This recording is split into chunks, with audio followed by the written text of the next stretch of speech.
नमस्कार साथियों। आज इस फेसबुक लाइव के चर्चा सत्र में जिस विषय पर हम लोगों को बातचीत करनी है वह अंबेडकर और गांधी के विचारों की तुलना पर आधारित है।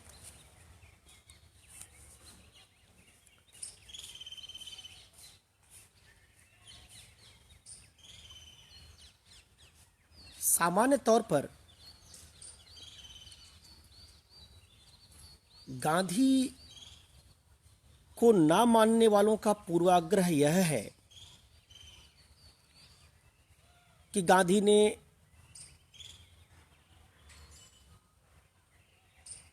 दलित सशक्तिकरण के लिए प्रयास नहीं किया और अंबेडकर को ना मानने वालों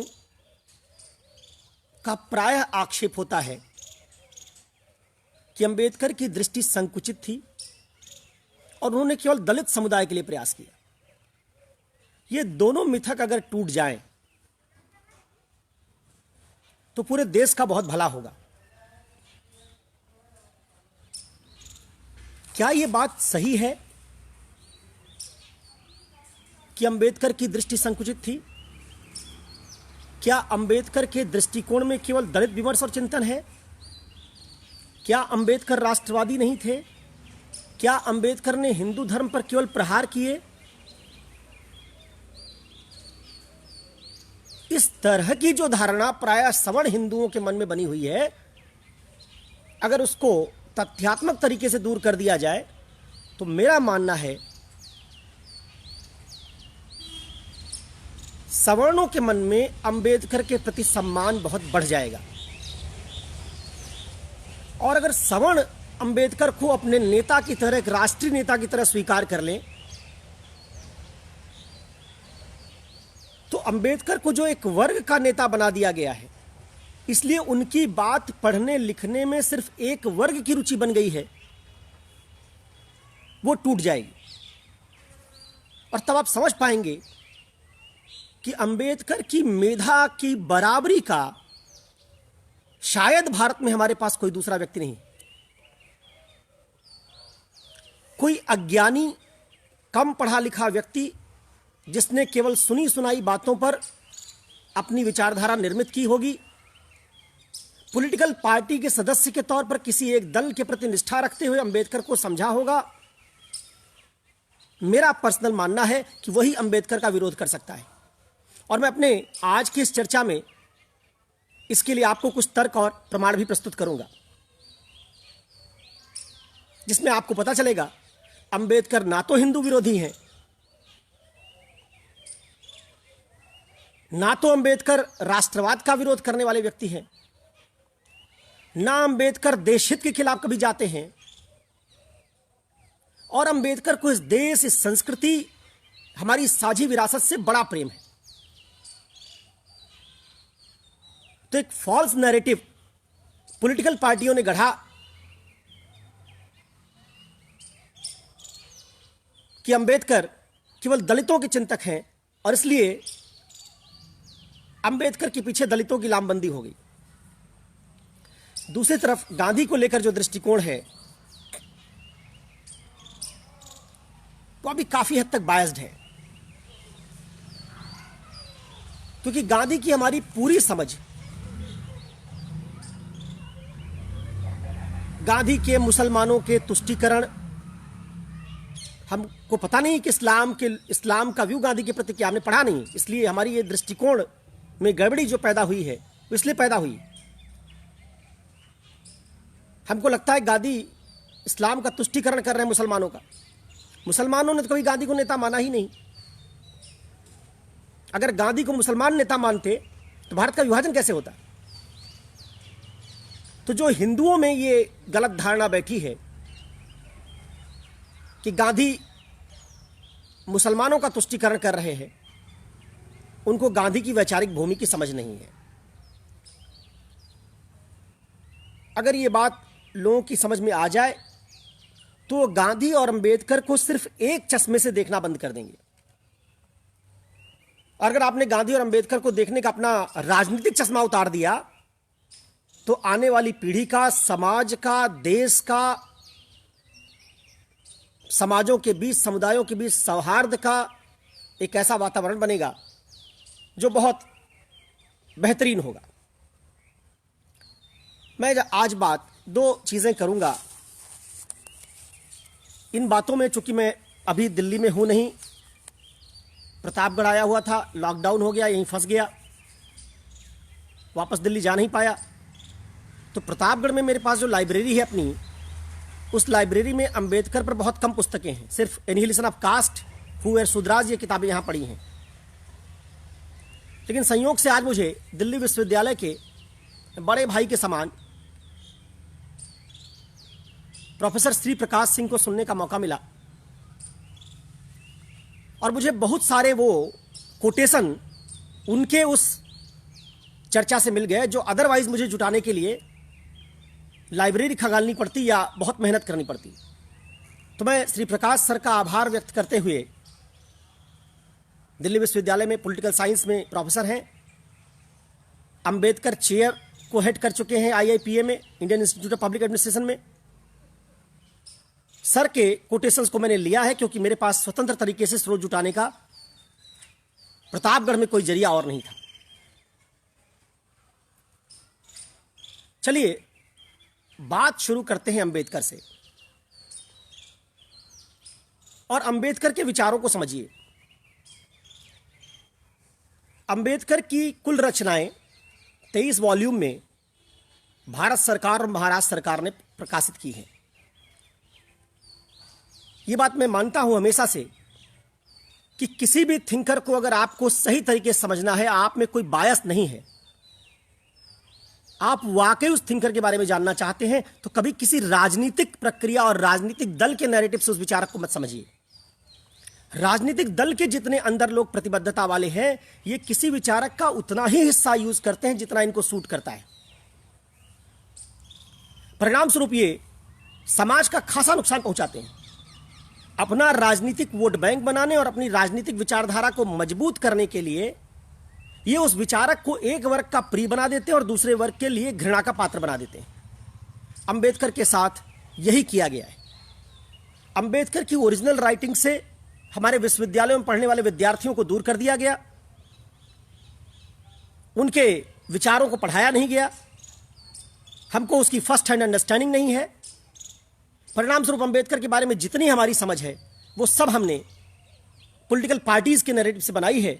और चूंकि पॉलिटिकल पार्टीज वोट बैंक, चुनाव जीतने, अपने पक्ष में जनमत खड़ा करने का प्रयास करती है, इस कारण उस वोट बैंक खड़ा करने की कवायद ने सारे विचारकों को आज देश में विवादास्पद बना दिया है।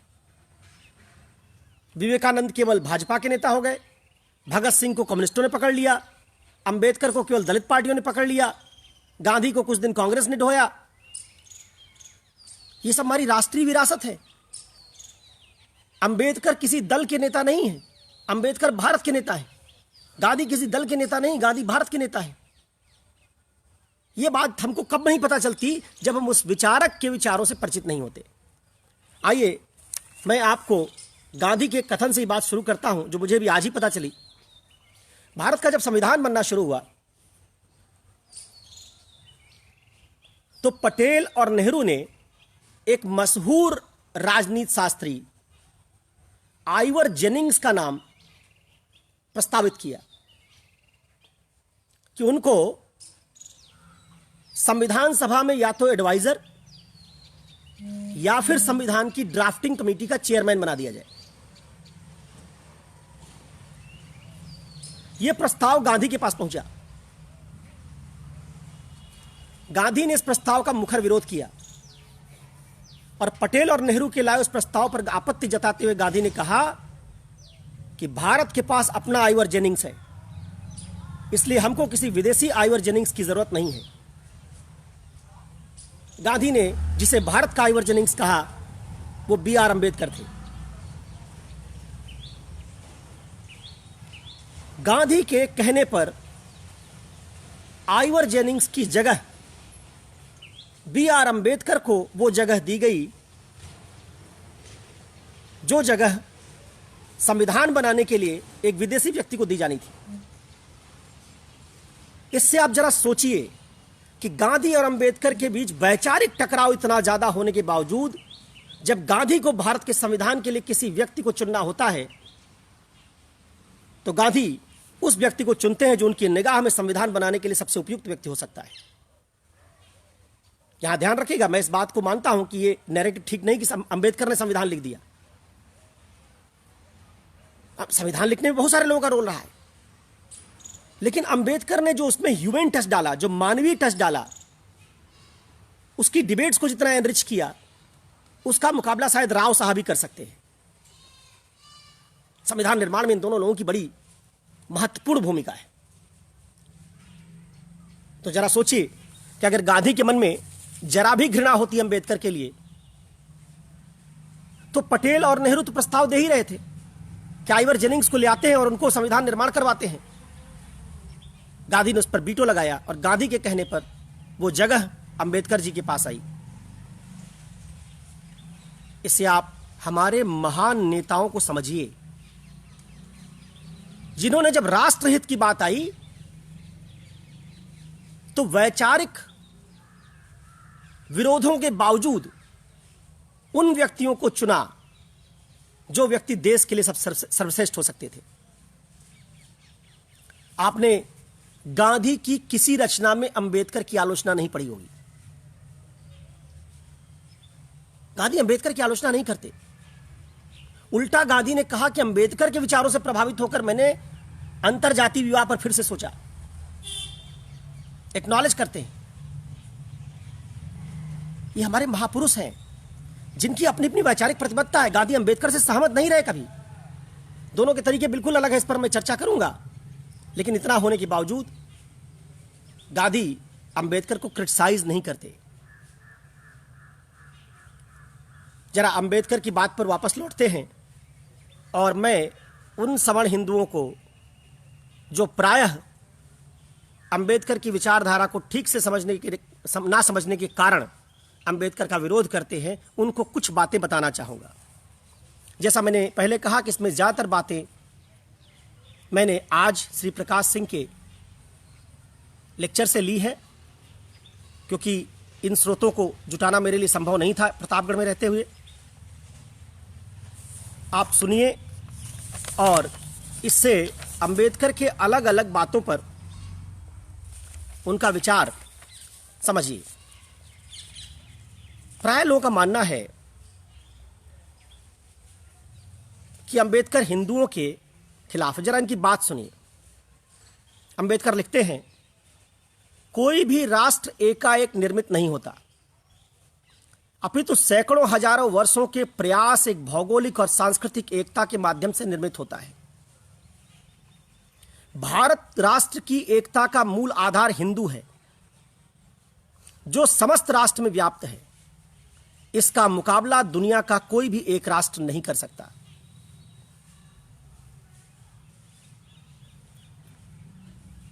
अंबेडकर को जब भारतीय राष्ट्र के मूल इसेंस की पहचान करनी होती है तो कहते हैं कि पूरे भारत में अगर कुछ चीज व्याप्त है भौगोलिक और सांस्कृतिक रूप से तो हिंदू है। अंबेडकर का हिंदुओं से दुराग्रह नहीं है।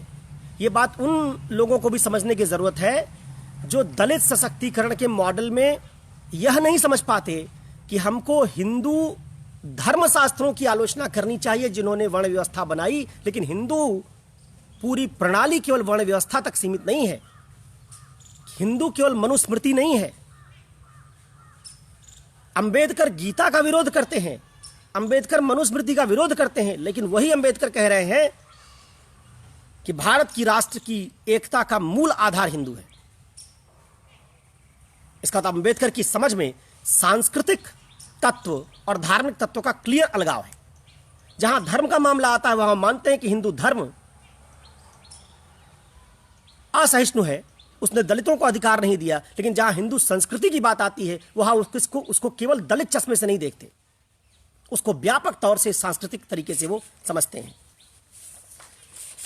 अगली बात देखिए, जहां वो लिखते हैं, बहिष्कृत भारत में उनका एक अखबार है, उसमें हिंदुओं का धर्मशास्त्र शीर्षक से प्रकाशित संपादकीय में वो लिखते हैं, अति प्राचीन काल से वैभव संपन्न राष्ट्रों में हिंदू राष्ट्र भी एक है।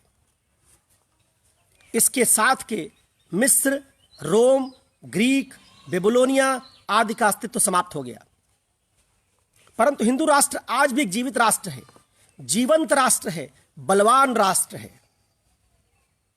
आगे यहीं पर चेतावनी भी देते हो हिंदू राष्ट्र की तारीफ करने के बाद।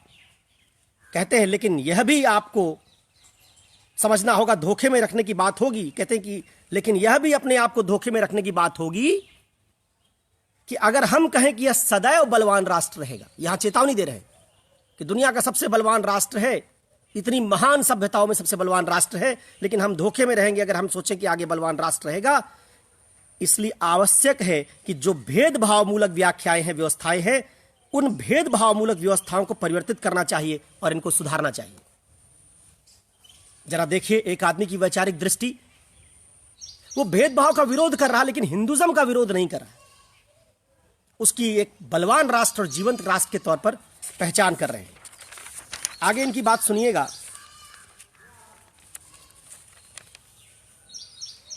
ये कहते हैं,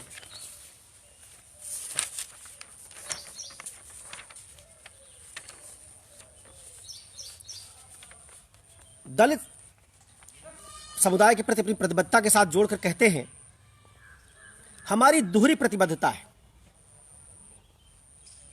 दोहरी प्रतिबद्धता कौन कौन सी, इसको भी सुनिएगा। मैं अपने लोगों के लिए प्रतिबद्ध हूं। मेरा दृढ़ विश्वास है कि राजनीतिक सुरक्षा से उनकी कठिनाइयों को समाप्त किया जा सकता है। अपने लोग का मतलब यहां दलित है कि मैं दलितों के लिए प्रतिबद्धता रखता हूं, उनका नेतृत्व कर रहा हूं, उनको राजनीतिक सुरक्षा मिलनी चाहिए, लेकिन मैं इस राष्ट्र के लिए भी प्रतिबद्ध हूं।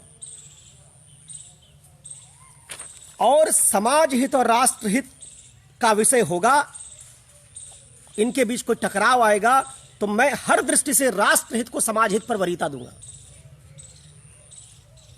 एक आदमी जो उस समाज से आ रहा है जिसका समाज हर तरीके से उत्पीड़न कर रहा है, उस वर्ग के साथ अस्पृश्यता दिखा रहा है, वो व्यक्ति जो गुस्से में है, अंबेडकर पर प्राय आरोप लगाया जाता है गुस्से में रहते हैं। उन्होंने लिखा भी है कि मैं कठोर हूं, मैं आक्रामक हो जाता हूं, लिखा है। लेकिन जरा देखिए कि उतने गुस्से के बावजूद क्या कह रहे हैं वो, कि अगर कभी राष्ट्र हित और समाज हित में टकराव हो गया तो मैं समाज हित को वरीयता नहीं दूंगा, मैं राष्ट्र हित को वरीयता दूंगा। आगे सुनिए क्या कहते हैं। कहते हैं, इसी बात को आगे बढ़ाते हुए,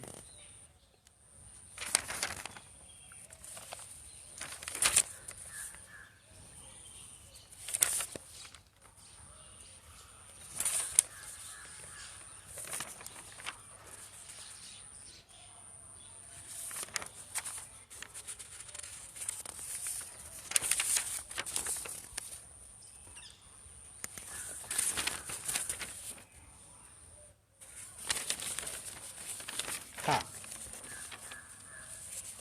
राष्ट्र के बारे में उनका आइडिया सुनिए।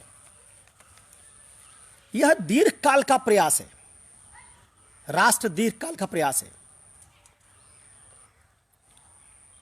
या यहां से अगर मैं ऊपर से शुरू करूं, कोट उनका यहां से है, राष्ट्र निर्माण के लिए प्रथम आवश्यकता है संपन्न विरासत की। संपन्न विरासत कह रहे हैं कि अगर राष्ट्र बनाना है आपको तो पहली जरूरत है संपन्न विरासत, जिसका प्रायः दलित आंदोलन जो आज खड़े हुए हैं वो मजाक उड़ाते हैं या उसके प्रति उपेक्षा दिखाते हैं। और वहां समझ नहीं पाते वो कि एक देश की पूरी विरासत हमेशा त्याज्य नहीं हो जाती, महज इसलिए कि उस विरासत का एक भाग गलत है। अंबेडकर को यह अलगाव करना बहुत अच्छी तरह से आता था, उन्होंने विरासत को नहीं छोड़ा। कहते हैं एक राष्ट्र निर्माण की प्रथम आवश्यकता है संपन्न विरासत की। स्मृति का सामान्य सत्व, स्मृति का सामान्य सत्व समझते हैं, हम सबकी सामूहिक सामाजिक मेमोरी होती है। वो कह रहे हैं राष्ट्र के लिए जरूरी है कि सबका एक सामान्य सत्व हो, एक कॉमन सेंस हो, और दूसरी उसके प्रति वास्तविक सहमति। और साथ साथ एक साथ विकास की उत्कट अभिलाषा और उत्तराधिकार के तौर पर प्राप्त निधि को सुरक्षित रखने की इच्छा। 4 बातें उन्होंने कही। पहला कहा उन्होंने, संपन्न विरासत जरूरी राष्ट्र के लिए। दूसरा उन्होंने कहा, पूरे राष्ट्र में एक सामान्य स्मृति होनी चाहिए, उसके प्रति एक वास्तविक सहमति होनी चाहिए। जब हम का डिस्कोर्स करते हैं तो उस डिस्कोर्स में हम एक दूसरे के प्रति इतनी घृणा पैदा करते हैं कि एक दूसरे से लड़ते हुए हम उस पूरी विरासत को क्वेश्चन करने लगते हैं, और वो जो सामान्य सहमति हमारे बीच बन सकती है उसको छिन्न भिन्न कर देते हैं। अंबेडकर इसकी चर्चा कर रहे हैं और फिर कहते हैं वास्तविक सहमति और एक साथ विकास की उत्कट अभिलाषा। एक साथ विकास की उत्कट अभिलाषा को प्राय सवर्ण नष्ट करते हैं। जैसे हमारे विरासत को, सामूहिक विरासत को स्वीकार न करने की प्रवृत्ति दलित समुदायों में प्राय देखी जाती, जहां उनमें आक्रामकता ज्यादा होती है, वैसे एक साथ विकास करने में सवर्ण समाज बाधा बनता है, जो आज भी अपनी रिग्रेसिव सोच के कारण दलितों को अपने साथ जुड़ने नहीं देता, से मिलने नहीं देता। अंबेडकर लिखते हैं, उत्तराधिकार के तौर पर प्राप्त निधि को सुरक्षित रखने की इच्छा।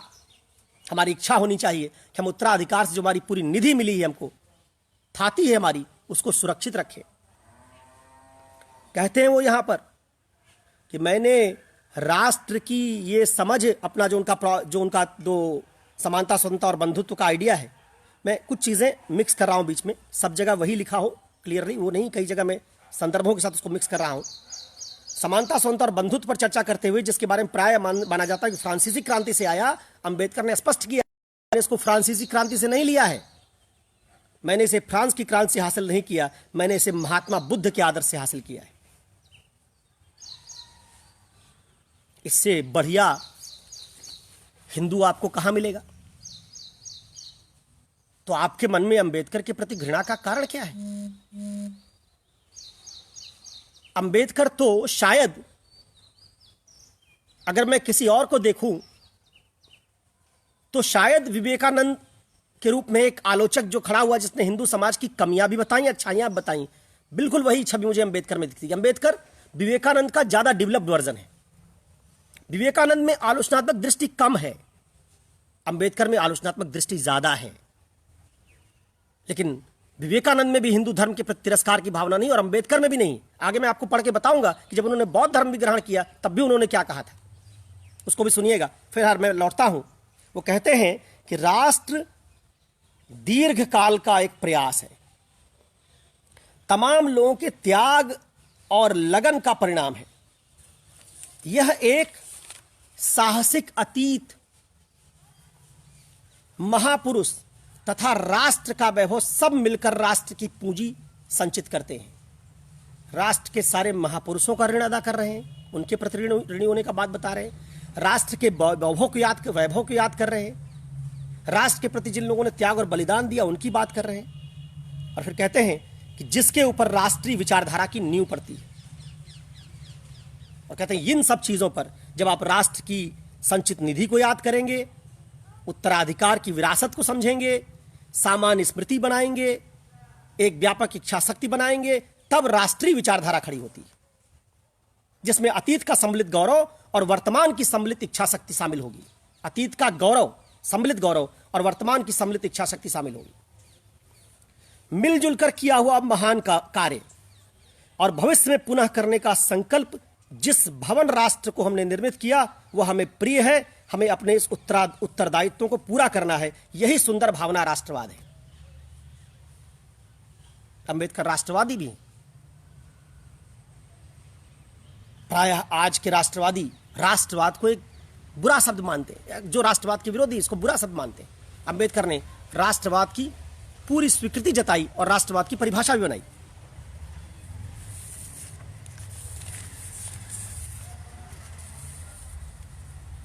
जब उन्होंने बौद्ध धर्म को स्वीकार कर लिया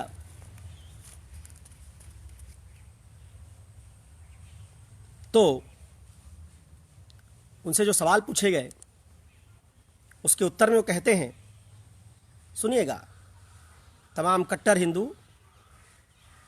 जो हिंदू धर्म को इतना संकीर्ण बनाते हैं, जिस संकीर्णता में दलित भाई शामिल नहीं हो पाते, जिस संकीर्णता में अंबेडकर को जगह नहीं मिलती, उनका हिंदू धर्म से प्यार सुनिए। कहते हैं बौद्ध धर्म को स्वीकार करने पर, यदि मैं इस्लाम और ईसाईयत को स्वीकार करता तो यह मेरी राष्ट्रीय भावना और राष्ट्रवाद के साथ समझौता होता। सुना आपने? यदि मैं इस्लाम और ईसाईयत को स्वीकार करता तो यह मेरी राष्ट्रीय भावना और राष्ट्रवाद के साथ समझौता होता। इसका मतलब भले मैं बुद्धिज्म स्वीकार कर रहा हूं,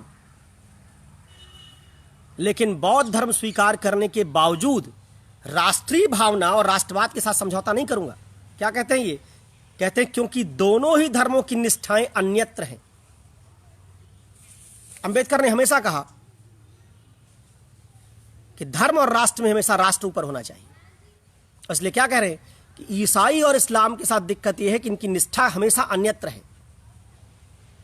यहां मेरा इरादा इस्लाम को क्रिटिसाइज करने का नहीं, अंबेडकर के विचारों को वैसे ही रखने का है जैसे अंबेडकर ने कहा है।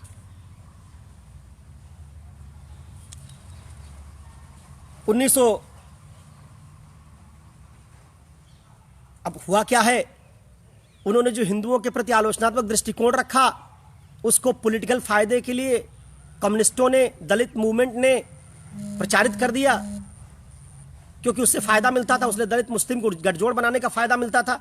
होना भी चाहिए, मुस्लिम आज पिछड़े हैं, उनके साथ दलित गठजोड़ बनता अच्छा है, लेकिन ये अंबेडकर के नाम का इस्तेमाल करके नहीं होना चाहिए। और हिंदुओं को अंबेडकर के नाम को इस्तेमाल करके इस तरह का राजनीतिक फायदा नहीं लेना चाहिए। तो दुर्भाग्य इस देश का यह है कि इस देश में हर दल ने, चाहे कम्युनिस्ट हो, उन्होंने अंबेडकर के राष्ट्रवाद को दबा दिया। कांग्रेस ने अंबेडकर के एक दूसरे पक्ष को दबाया, दलित आंदोलन ने अंबेडकर के एक तीसरे पक्ष को दबाया। किसी ने पूरा अंबेडकर प्रकट ही नहीं होने दिया। 1944-46 में अपनी लिखी हुई जो पाकिस्तान 13वां, उनके कलेक्टर वर्ष का 13वां अंक है, वॉल्यूम है, उसमें उन्होंने पाकिस्तान पर जो लिखा, उसमें उन्होंने जिक्र किया कि मोपला दंगा, मालाबार दंगे, विद्रोह, खिलाफत, इन सब पर बड़े क्रिटिकल विचार हैं उनके। इस्लाम को बड़े क्रिटिकली डील किया है उन्होंने। और वो कभी भी इस्लाम को भारत की सांस्कृतिक धरोहर के तौर पर नहीं देखते थे।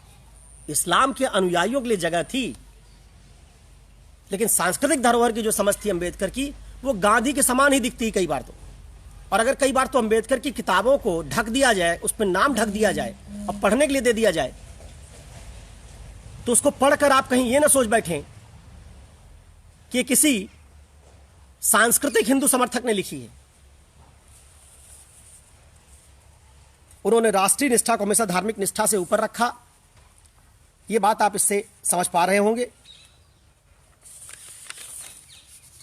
अच्छा, एक और रोचक बात जो शायद आपको ना पता हो,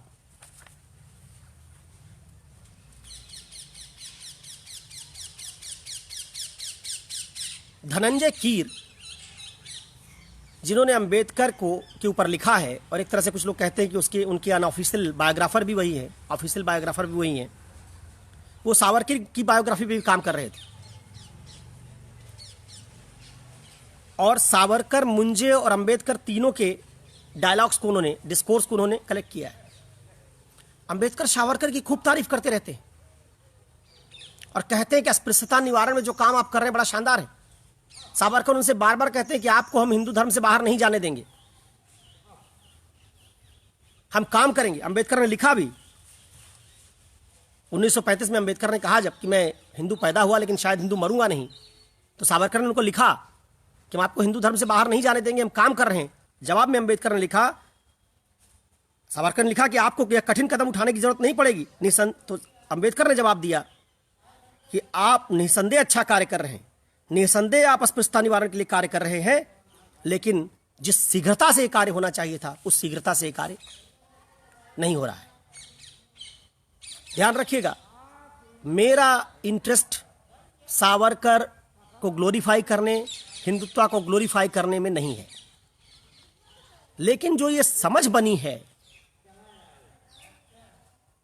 कि हम एक वैचारिक भूमि में कैद हो जाए तो दूसरे की बात ही नहीं सुनेंगे, या अंबेडकरवादियों की जो पूरी समझ है वो हम आज के दलित नेताओं की डिस्कोर्स से बनाएंगे, ये बड़ी घातक है। इससे आप उस व्यक्ति के साथ न्याय नहीं कर पाते।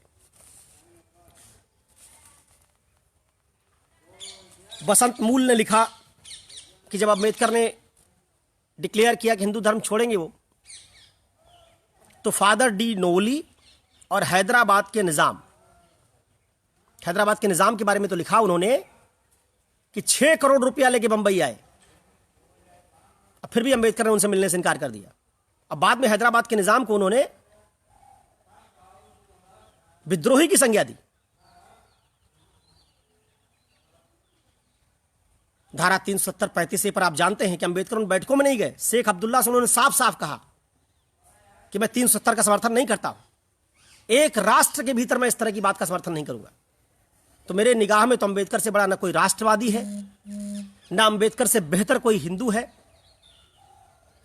ऐसा हिंदू जो हिंदू धर्म की सारी बुराइयों पर भी लिखता हो, जिसको साहस के साथ स्वीकार करना चाहिए, और ऐसा हिंदू जो हिंदू धर्म की सारी अच्छाइयों को भी स्वीकार करता हो, ऐसे महामानव को हिंदू धर्म ने अपने धर्म से बाहर जाने देकर घोर अपराध किया। अंबेडकर से बेहतर हिंदू धर्म को नहीं मिल सकता था, जो इतनी पीड़ा में रहे होंगे, जहां वो हिंदू धर्म के बारे में इतनी बेहतर बात कहने के बावजूद हिंदू धर्म से बाहर गए। और लेकिन उसके बावजूद, हिंदू धर्म से बाहर जाने के बावजूद, उन्होंने सांस्कृतिक विरासत को कभी चुनौती नहीं दी। चुनौती भी दी तो धर्मशास्त्र को दी। धर्मशास्त्र और संस्कृति में अंतर होता है, इस बात का विभाजन उन्होंने हमेशा किया। यह बात अगर आप समझते हैं तो आप अंबेडकर के बारे में, अंबेडकर ने लिखा, मेरी वाणी में कठोरता होती है, मेरी वाणी सबको दबाव में लाती है, लेकिन मैं आप सबको विश्वास दिलाता हूं, जब वो गोलमेज सम्मेलन के लिए जा रहे थे तब की बात सुनिए, लेकिन मैं आप सबको विश्वास दिलाता हूं कि मैं अपनी विदेश यात्रा में भारत की प्रतिष्ठा पर कोई आंच नहीं आने दूंगा। मैंने कभी भी राष्ट्रद्रोह नहीं किया है, राष्ट्रहित मेरे हृदय में है और सदैव रहेगा। इसके बाद वे गोलमेज सम्मेलन को उद्धृत करते हुए कहते हैं कि राष्ट्रहित के मामले में गोलमेज सम्मेलन में मैं गांधी जी से 200 मील आगे था।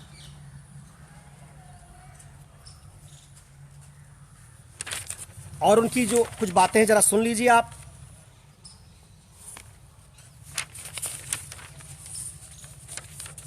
महार सत्याग्रह का नाम आपने सुना होगा।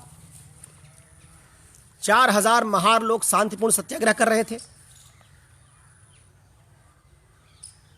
400 उस महार सत्याग्रह में ब्राह्मण भी शामिल थे, कायस्थ भी शामिल थे अंबेडकर के साथ। संख्या कम होगी, ये बात ऑब्वियस है, लेकिन शामिल थे। बगल के गांव के लोगों ने उस भीड़ पर, उस सत्याग्रह पर हमला कर दिया, खाने में मिट्टी डाल दी, अंबेडकर पर भी हमला किया। इसके बावजूद भीमराव अंबेडकर ने अपने समर्थकों से लगातार यह अपील की कि हमारा सत्याग्रह शांतिपूर्ण रहेगा। अंबेडकर को कभी आपने हिंसा का समर्थन करते हुए देखा है? क्या महापुरुष था यार, इतनी वितृष्णा उसके प्रति समाज दिखा रहा है, इतना प्रताड़ित कर रहे हैं आप उसको। उसके बावजूद अंबेडकर इतना सब कुछ होने के बाद, इतना उकसावे के बावजूद अपनी वाणी से प्रहार करते हैं, कभी उन्होंने हिंसा का समर्थन नहीं किया। सत्याग्रह उन्होंने भी किया है, ठीक है। तो ये बात उन्होंने कहा। और सुनिए, 22 सितंबर 1944 को मद्रास में बोलते हुए उन्होंने कहा कि मैं राष्ट्रवाद का विरोधी नहीं हूं, मैं स्वराज का विरोधी नहीं हूं, मैं आजादी का विरोधी नहीं हूं। अगर मुझे आश्वस्त किया जा सके कि स्वतंत्रता, शिक्षा, कल्याण मिल सकता है, जो देश के लिए वचन दिया जा रहा है, तो मैं निश्चित रूप से आजादी, राष्ट्रवाद और स्वतंत्रता के लिए लड़ूंगा। गोलमेज सम्मेलन में भी उन्होंने यही कहा भाई मुझे भरोसा दिला दो कि आजादी के बाद हमारे समुदाय और दलितों के लिए क्या करोगे, उसका क्लियर ब्लूप्रिंट दिखा दो। कहा गांधी जी से कि हमारे लोग भारत की आजादी में आपसे बढ़ चढ़ के हिस्सा लेंगे, बस हमको यह बता दीजिए कि आजादी के बाद हमारी स्वतंत्रता पर क्या होगा। इसलिए कई बार ये निश्चित, इसमें कोई डाउट नहीं कि अंबेडकर जेल नहीं गए, स्वतंत्रता आंदोलन की लड़ाई में भाग नहीं लिया, लेकिन वो बार बार ये कहते रहे अपने भाषणों में कि भाई हमको आश्वस्त करो कि आजादी के बाद हमको क्या मिलेगा, हम सब आजादी की लड़ाई में कूदेंगे। 150 साल की गुलामी अंग्रेजों की सवर्ण हिंदुओं को बहुत बुरी लग रही थी। अंग्रेजों ने दास्ता फैलाई, दास बनाया, गुलामों जैसा बर्ताव किया, तो आपकी अंतरात्मा हिल गई। और 2000 साल से जो समुदाय गुलामी झेल रहा था, उसकी अंतरात्मा के बारे में क्या सोचना है? तो अंबेडकर को कोई ठोस आश्वासन नहीं मिला। इसलिए मेरी समझ में उनकी स्वतंत्रता आंदोलन में भागीदारी ना होना, उसका बड़ा कारण यह रहा है कि बार बार कहते रहे कि मुझे बताइए कि मुझे मिलेगा क्या आज़ादी के बाद, मैं स्वतंत्रता आंदोलन में भाग लूंगा। और कहा इन्होंने कि हमारे लोग ज़्यादा बढ़ चढ़ कर भाग लेंगे। पूना पैक्ट के बाद भी उन्होंने कहा कि उनका स्टेटमेंट में कहीं मैंने लिखा है अभी, मेरे जैसे सैकड़ों अंबेडकर गांधी का स्थान नहीं ले सकते। हालांकि बाद में उन्होंने पूना पैक्ट का विरोध किया और उसके बारे में कहा कि मेरे ऊपर बहुत दबाव डाला गया, लेकिन उन्होंने ये भी कहा। तो अगर आप इसको देखते हैं, उन्होंने कांग्रेस और गांधी जी को इंगित करते हुए कहा अहमदाबाद में कि मैं आपसे ज्यादा प्रतिबद्धता से लड़ना चाहता हूं। मानवता के इतिहास में राष्ट्रीयता एक बहुत बड़ी शक्ति है। फिर राष्ट्रीयता की बात की उन्होंने। यह एकत्व की भावना है, किसी वर्ग विशेष से इसका संबंध नहीं होता। यही राष्ट्रीयता और राष्ट्रीय भावना का सार है। लेकिन इसके लिए मुझे आश्वासन चाहिए। तो अपने भाषणों में गांधी को अक्सर एड्रेस करके बात कहते रहते थे। उन्होंने ये भी कहा कि लोग, मैं चाहता हूं कि पहले कहें कि हम पहले भारतीय हैं, बाद में हिंदू और मुसलमान। इंडियन आइडेंटिटी को भी उन्होंने काफी प्रमोट करने की कोशिश की है।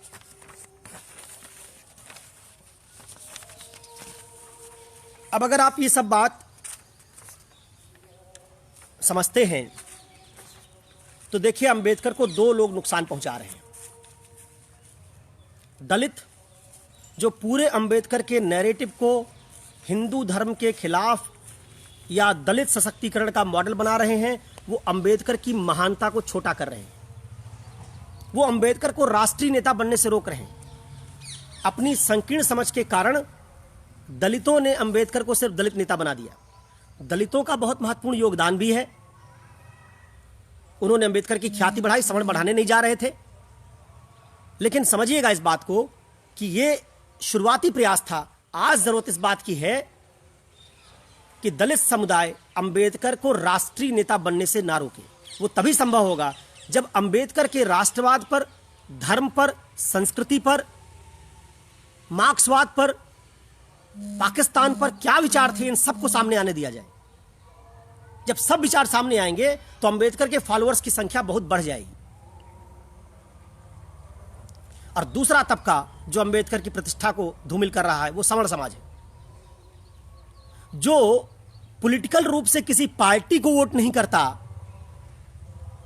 या उसको दलित से कोई पर्सनल खुंदक है। इस कारण वो अंबेडकर की छवि को धूमिल करने के प्रयास में लगा रहता है। इन दोनों वर्गों में अगर समझदारी पैदा हो जाए तो अंबेडकर महामानव बन जाएंगे।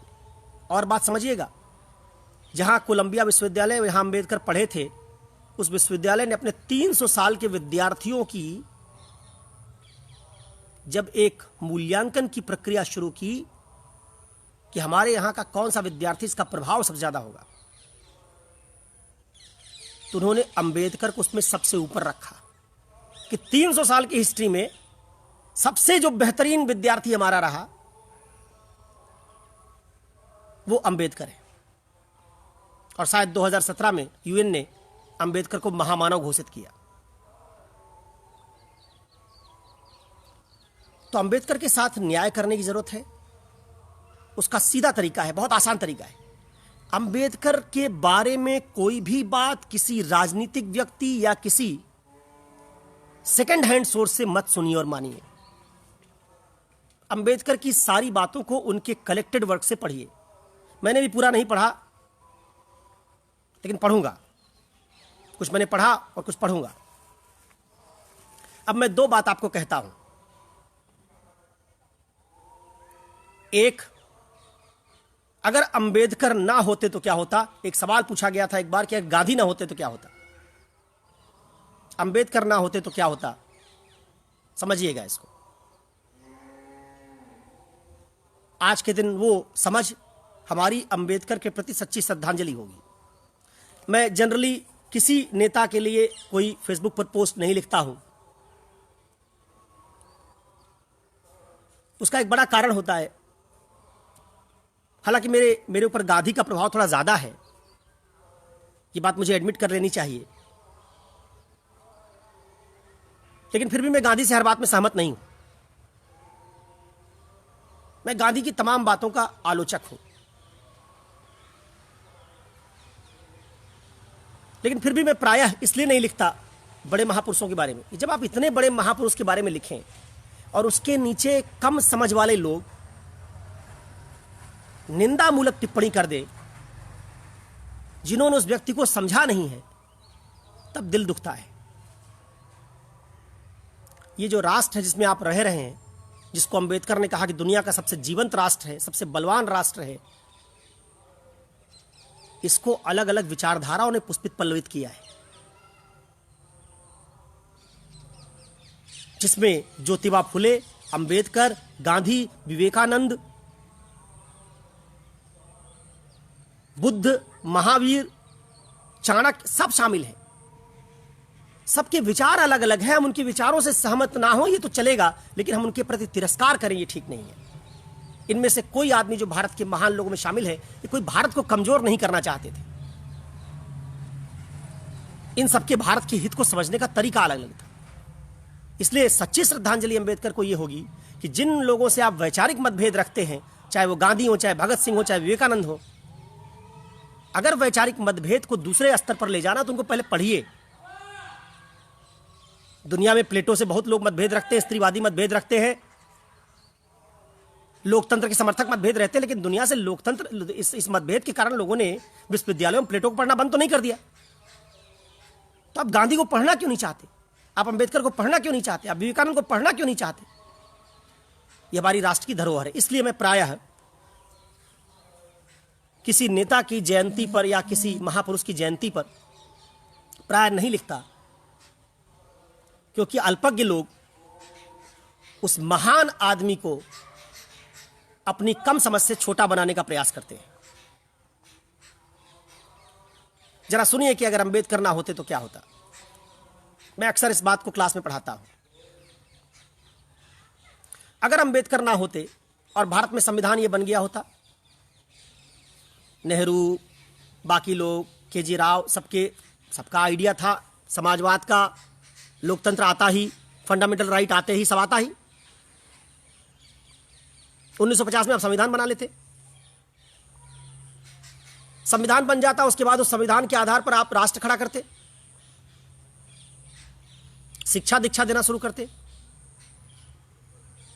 17, 18, 19 करोड़ दलितों का सशक्तिकरण ना होता, क्योंकि उनके मन में वर्गीय चेतना अंबेडकर ना होते तो पैदा ना हुई होती। धर्म की किसी ने आलोचना ना की होती। 5 लाख 10 लाख समझदार दलितों की फौज ना खड़ी हुई होती। जरा बताइए, तब दलितों को जब हिंदू समाज अधिकार ना देता और आज 2020, 2017, 2019, 2010 में या उससे पहले जाएं, अंबेडकर की प्रेरणा लेके बहुजन समाज पार्टी, बहुत सारे दल ना खड़े हुए होते, दलित आंदोलन के पास कोई चेहरा ना मिल पाया होता, रोल मॉडल ना होता, आइकन ना होता, दलित सशक्तिकरण की प्रक्रिया शुरू ना हो पाती, दलितों को अधिकार ना मिल पाता, तो दलितों में आक्रोश की मात्रा ज्यादा होती है कम? भाई, जब कोई दलित पार्टी खड़ी ना होती, दलित आंदोलन होता नहीं, आरक्षण दलितों को मिलता नहीं, क्योंकि सब अंबेडकर के नाम पर ही हुआ है, तो दलितों में गुस्से की मात्रा बहुत ज्यादा होती, क्योंकि उस राष्ट्र में सरकारी नौकरियों में शामिल ना होते वो, उस राष्ट्र में राजनीति में ना होते वो, उस राष्ट्र में बुद्धिजीवी ना बनते वो, तो क्या होता? 17-18 करोड़ की आबादी में अगर ये आक्रोश जगता कि जो हमारा संविधान बना सब फर्जी है, इसका एक भी अधिकार हमको नहीं मिलता, तो जरा सोचिए कि जब आज नक्सलवादी आंदोलन पूरे देश में चल रहा है, जिसके समर्थकों की संख्या कुछ लाख में है, उनको आपकी पूरी भारतीय राज्य की सुरक्षा एजेंसियां मिलकर संभाल नहीं पा रही हैं। अगर 18 करोड़ दलितों की इस राष्ट्र में आस्था खत्म हो गई होती तो नक्सलवाद आज इलाहाबाद, दिल्ली, होशियारपुर, पटना, जालंधर, मुंबई सब जगह होता, क्योंकि नक्सलवादी तो जंगल में थे लेकिन दलित हर जगह है। 17-18 करोड़ लोग अगर आपके इस राष्ट्र के खिलाफ खड़े हो जाते तो आपकी राष्ट्र की अखंडता और एकता तेल लेने चली जाती। आज राष्ट्र के तौर पर हम इसलिए सुरक्षित हैं कि समय रहते अंबेडकर आ गए, उन्होंने दलित विमर्श शुरू कर दिया, दलितों में दलित चेतना पैदा हुई, उन्होंने अपने अधिकार मांगे, अधिकार का दबाव बढ़ा। अंग्रेजों ने भी अंबेडकर की मांग के कारण कुछ रियायतें दी दलित समुदाय को, और भारत जब आजाद हुआ तो एक दलित राजनीति का बीज पड़ चुका था। जब काशीराम मायावती ने सोचा तो उनके पास अंबेडकर के रूप में एक रोल मॉडल था जिसको सामने रखकर वो दलित राजनीति कर सकते थे। परिणाम स्वरूप दलित राजनीति में आ गए, दलित शिक्षा में आ गए, दलित नौकरियों में आ गए, और इस राज्य में घुल गए, मिल गए, क्योंकि राज्य उनका भी हित पूरा करने लगा। तब वो भारत को अपना राज्य मानने लगे, और जब उन्होंने भारत को अपना राज्य मान लिया तो इस राज्य के प्रति हिंसा का विचार उन्होंने त्याग दिया। इससे 18 करोड़ की लोगों की नाराजगी, 18-20 करोड़ लोगों की नाराजगी से भारतीय राज्य बच गया। इसलिए अंबेडकर का शुक्रगुजार होना चाहिए। भला होता कि हमको 15वीं-14वीं शताब्दी में कोई अंबेडकर मिल गया होता और आज जाति ही खत्म हो गई होती। तो जरा सोचिए, पूरे भारत में कोई जाति होती ही ना तो कोई जातिवादी पार्टी बन सकती? पूरे राज्य में डिस्कोर्स क्या होता? केवल एक, विकास, मानवीयता, केवल यही डिस्कोर्स होता। हमारी कोई जाति ना होती। आज भी हमारी राष्ट्रीय एकता में कोई बात बाधक है तो जाति है। उस जाति को काफी हद तक अंबेडकर ने सशक्तिकरण का मॉडल उठा के आज कमजोर कर दिया है। हमारे अंदर जातीयता की भावना है, लेकिन जाति के तौर पर जो भेदभाव है कम हो रहा है। और आने वाले 10, 20, 25 वर्षों में अगर दलित समुदाय ने अंबेडकर को ठीक से समझा, ये समझा कि अंबेडकर खुद हिंसा के समर्थक नहीं थे, वो विमर्श के समर्थक थे लेकिन घृणा के समर्थक नहीं थे। नेल्सन मंडेला और अंबेडकर, मुझे दो लोग ऐसे नजर आते हैं जो इतना अपमान सहने के बावजूद अधिकार की मांग तो कर रहे हैं लेकिन संस्कृति को गाली नहीं दे रहे। अगर दलितों ने भी इस बात को समझा तो सवर्ण और दलितों के बीच एक भाईचारा बनेगा और उससे राष्ट्रीय एकता अखंडता मजबूत होगी। 15वीं शताब्दी में अंबेडकर आगे होते तो आज जाति का जहर ही निकल गया होता। हमारे और दूसरे किसी व्यक्ति के बीच कोई भेद ना होता। हम सब केवल अपनी पहचान भारतीय के तौर पर मानते। दो जहर है, संप्रदायवाद और जातिवाद, जो हमारे राष्ट्रीय एकता को कमजोर कर रहा है। उस जहर को काफी हद तक अंबेडकर ने कमजोर किया है।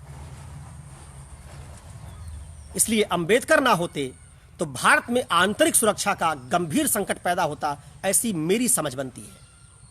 बहुत सारे दलित जिनको आज भी अस्पृश्यता झेलनी पड़ती, जातीय शोषण झेलना पड़ता, वो उस जहालत की जिंदगी में जाने की बजाय हथियार उठाते, और तब कोई सुरक्षा एजेंसी आपको बचा ना पाती। मैं आज इस चर्चा में गांधी को नहीं ले आ रहा हूं, क्योंकि मैं नहीं चाहता कि आज अंबेडकर के बारे में जो बात हुई वो डाइल्यूट हो।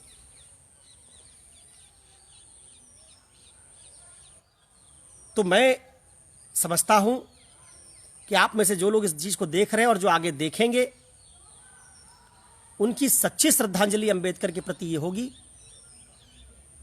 कि आप अंबेडकर की ओरिजिनल राइटिंग्स को पढ़िए और अंबेडकरवाद को राजनीतिक मत बनने दीजिए। अंबेडकरवाद को वो अंतर्राष्ट्रीय महत्व मिलना चाहिए जो गांधीवाद को कई मायनों में मिला हुआ है। गांधी पर जब मैं चर्चा करूंगा तो आपको दिखाऊंगा कि नॉर्वे में आंदोलन खड़ा होता है पर्यावरण का, तो अर्ने नैश जो इको फिलॉसफी का जनक है वो कहता है कि मैंने प्रेरणा गांधी से ली है। गांधी का क्षैतिज विस्तार बहुत ज्यादा है। हो सकता है दलितों को गांधी के विचार ठीक ना लगते हो, दलित सशक्तिकरण के, हालांकि गांधी ने कभी अस्पृश्यता का समर्थन नहीं किया, उनका तरीका बदलाव का दूसरा था, उस पर हम लोग काफी विमर्श कर सकते हैं। लेकिन गांधी का भी वैचारिक क्षेत्र बहुत बड़ा है। गांधी पूंजीवाद के विरोधी भी है। अब पूंजीवाद से तो दलितों का भी नुकसान होता है, तो वहां तो दलित और पूंजीवाद, दलित विमर्श और पूंजीवाद का विरोध जुड़ता है। वहां गांधी दलित विमर्श के खिलाफ नहीं जाते। गांधी पर्यावरण के समर्थक है, वहां भी आज पूरी दुनिया के लिए वो बात जरूरी है। तो गांधी का एक हिस्सा हो सकता है जिससे हमको ऐतराज हो, आपत्ति हो, पूरा हिस्सा नहीं। वैसे अंबेडकर का भी कुछ हिस्सा हो सकता है जिससे कुछ लोगों को ऐतराज हो, आपत्ति हो, लेकिन पूरा हिस्सा नहीं। इस्लाम के लोगों को भी अंबेडकर को खासा पढ़ना चाहिए, क्योंकि देखिए आज बहुत सारे इस्लामिक पॉलिटिकल पार्टियां और इस्लामिक लोग अंबेडकर को अपने प्ले कार्ड के रूप में यूज कर रहे हैं। उनके लिए भी अंबेडकर की सही समझ यही होगी कि अंबेडकर की स्पिरिट को यूज करें। इस्लाम एक पूजा प्रणाली है, उस पूजा प्रणाली को मानने की पूरी छूट भारत में होनी चाहिए। इस्लाम के अनुयायियों को कतई हिंदुओं से कहीं भी कम अधिकार नहीं मिलने चाहिए। लेकिन अंबेडकर को पढ़ने से शायद इस्लाम के अनुयायियों को यह समझ मिलेगी कि ये देश मंदिर में जाकर पूजा करने वालों का ही देश नहीं है। इस देश में बुद्ध भी हैं, महावीर भी हैं, उनको भी इस्लाम के अनुयायियों को स्वीकार करना चाहिए। केवल कुरान से काम नहीं चलेगा। जब इस्लाम के अनुयायी भी अपनी समझ को व्यापक समझेंगे, बनाएंगे और देखेंगे कि अंबेडकर ने जो क्रिटिक की वो निष्पक्ष है। अंबेडकर गांधी की तरह भावुक भी नहीं थे, भावना में बह गए हो, खिलाफत आंदोलन का समर्थन नहीं किया, मोपला विद्रोह को सही चश्मे से देखा। तो मेरा मानना है कि इस्लाम के भीतर भी जो बुद्धिजीवी बहस शुरू होनी चाहिए, उसके लिए अंबेडकर एक माध्यम बन सकते हैं। सवर्णों के भीतर भी अंबेडकर एक साहसिक बहस का माध्यम बन सकते हैं। दलितों के भीतर वो नई चेतना का माध्यम बन सकते हैं। दलित चेतना जहां तक पहुंची है उसको उससे आगे ले जाने की जरूरत है, जहां उसका विस्तार हो। अभी वो सशक्तिकरण के लिए इस्तेमाल हो रही थी, अब उसमें विस्तार की जरूरत है। और इस्लामिक चेतना को रिफाइन करने के लिए अंबेडकर के विचार की जरूरत है। आज मैं अपनी इसी बात से अंबेडकर को अपनी भावभीनी श्रद्धांजलि अर्पित करते हुए इस सेशन को समाप्त करता हूं। कल की चर्चा में हम लोग थोड़ी बात गांधी पर करेंगे और देखेंगे कि गांधी ना होते तो क्या होता और गांधी और अंबेडकर के विचारों में टकराव कहाँ है। आज की इस चर्चा में बहुत सारे उदाहरण मैंने श्री प्रकाश सिंह के चर्चा से लिए थे, उनका मैं आभार व्यक्त करता हूं और आप सबका आभार व्यक्त करता हूं कि आपने मुझे इतने धैर्य के साथ सुना। नमस्कार।